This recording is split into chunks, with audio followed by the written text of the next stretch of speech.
The whole idea of skills is to protect the context of the agent that you're using.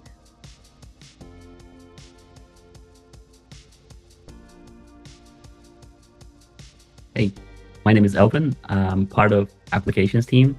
I'm one of the engineers who work on our app templates as well as skills repo. We're trying to make sure that our internal developers and FTEs as well as external folks who are using our DataRobot offerings finds it enjoyable, hopefully, and finds it easy to pick it up and then edit it. My specific goal is to make sure that our templates are editable. So when someone picks up one of our Lego blocks and then kind of stitch them together, they can kind of build on top of it reliably. Skills are like a software, basically, not like MD file, not text. They're software that has the validation and basically should be treated like software.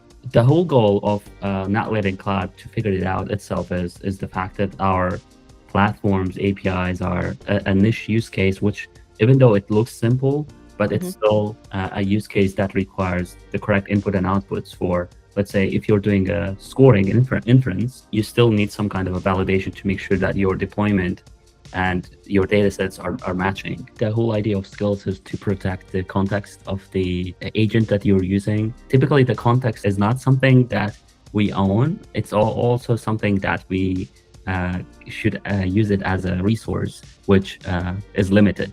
Just like how we use our time or money on something and not trying to waste it, the front matter of skills is to make sure that LLM knows what to load at what time and minimally to get to the goal efficiently. So here I have the DataRobot open source skills loaded to my Claude Code.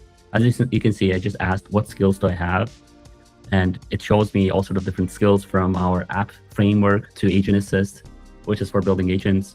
But on today's demo that I had, I'm mainly focusing on the other ones, which is the model deployment and the feature engineering, data preparation. You can use all of these tools as a tool for your agent without relying on the SDK or API itself.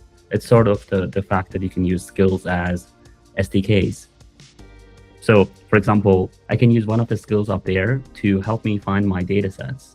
And here I'm asking, now let's list my data sets, and it gives me the whole list of data sets that I have on my platform, which I uploaded for some of the use cases. And Claude is telling me that, I have 130 data set on my account. There's the quick summary of it. Now I can also ask about my deployments and find out which prediction models do I have.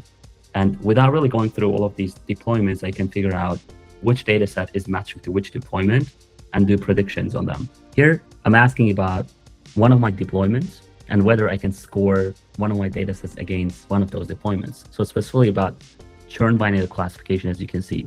So here, I can quickly take a look at what columns that deployment expects and whether my datasets is matching to that, basically.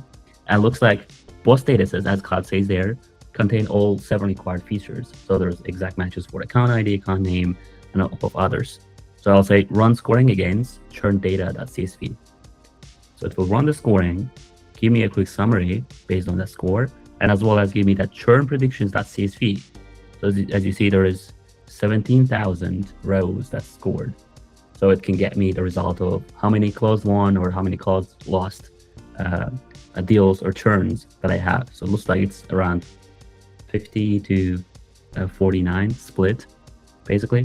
So let's ask about, like, how did the scoring go? Give me some insights about, give me more insights about the results.